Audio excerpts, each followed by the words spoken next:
د لوی او بخښونکي خدای تعالی په سپېڅلې نامه د قاموس لیکنې د لړۍ شپږم درس دی. نن د معنا له پلوه د قاموس په ډولونو باندې بحث کوو. دود او پراخ قاموسونه معرفي کوو. د معنا له پلوه د قاموس ډولونه.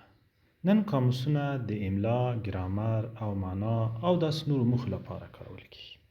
پخوا قاموسونه یوازې د معنا لپاره کارول کېدل، ولې اوس یو کس چې په ګرامر کې ستونزه لري یا په املا کې ستونزه لري، هغه قاموس ته مراجعه کوي. په قاموس کې د یوې کلمې سم تلفظ ګوري، د هغې سم املا ګوري، د هغې ګرامري حالتونه ګوري، د هغې سمه کارونه ګوري، هغه څنګه استفاده کیږي دا په قاموس کې پلټي. د معنا له پلوه قاموسونه په دوه ډوله دي. یو دود قاموسونه دي، بل پراخ قاموسونه دي. اول راځو په دود قاموسونو باندې بحث کوو. دود قاموسونه تر ډېره حده په افغانستان کې مروج دي. له ډېرې پخوا زمانې راهیسې دود قاموسونه دي، ځکه دوی یوازې په همانیزو کلمو باندې سپړنه کړې ده او په همدې باندې بسنه کړې. خو د دې ترڅنګ پراخ قاموسونه هم پښتو کې شته دي. د دغه ډول قاموسونو نمونه لکه ظفر لغات، هم دا ډول دریاب قاموس هم د قاموس ته ورته دی. یا ډیر قاموسونه په پښتو کې چې لیکل شوي دي هغه دود قاموسونه دي. یوازې یوه کلمه سرویه راخستې، د هغې دپاره یې همانیزې کلمې لیکل شوي، دو ته دود قاموسونه وایي. خو دود قاموسونه دا یوه بیلګه ده، د دریاب بیلګه ده. مثلا رسیدل کلمه ده، دو رسیدل کلمې ته همانیزې کلمې لیکل شوي یا د دې اړوند عبارتونه لیکل شوي دي. دې معنا ده ترسره کېدل، پوره کېدل، بشپړېدل. دویم معنا یې ده پخېدل، ځوانېدل، بالغېدل، ودې ته رسېدل، ورسپارل کېدل. یعنې دغه کلمه څلور معناوې لري. خو که یو ناپښتو ژبی دغه کلمه قاموس کې وویني رسېدل، هغه به څنګه پوه شي د پخېدلو ته وایي یا ځوانېدلو ته وایي؟ هغه به په کومه کلمه باندې اکتفا کوي چې څه معنا لري. مثلا رسېدل کله د پخېدل په معنا ده. نو که دغه کلمې ته لیکل شوي وای، مثلا رسېدل دی ترسره کېدل، موږ نن خپل مرام ته ورسېدو، جمله ورته لیکل شوې ده.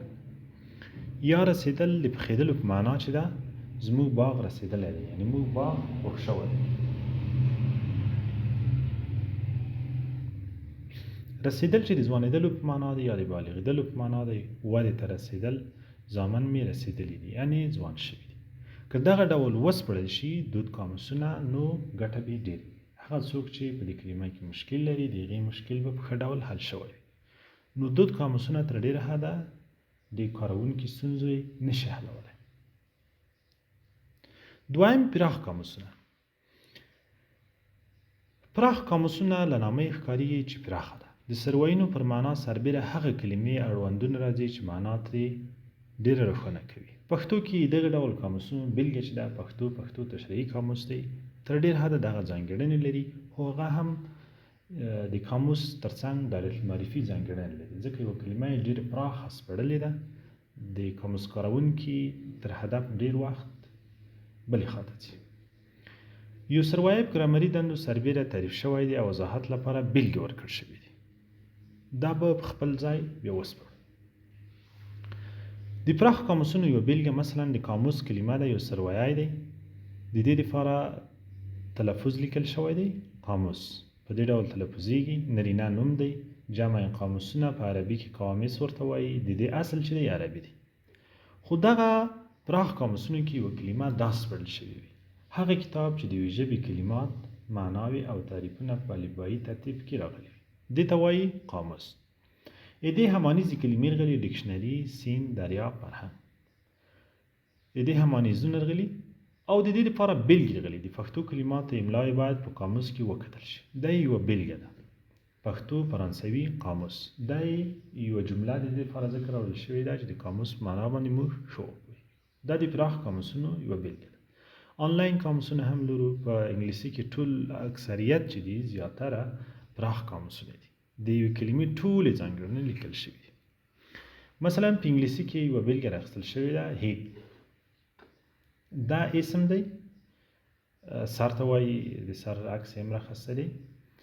اولنی معنی دا ده چې شمیروړ نوم دی کانټیبل دی the part of the body above the neck where the eye, nose, mouth, ear and brain are.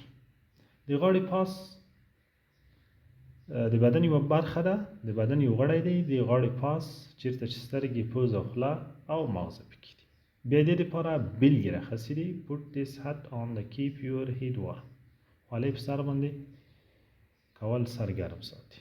یا مثلا نورې بیلګې ورته راخیستې تر څو کاروونکی په معنا ښه پوه شي. دا شو پراخ قاموس.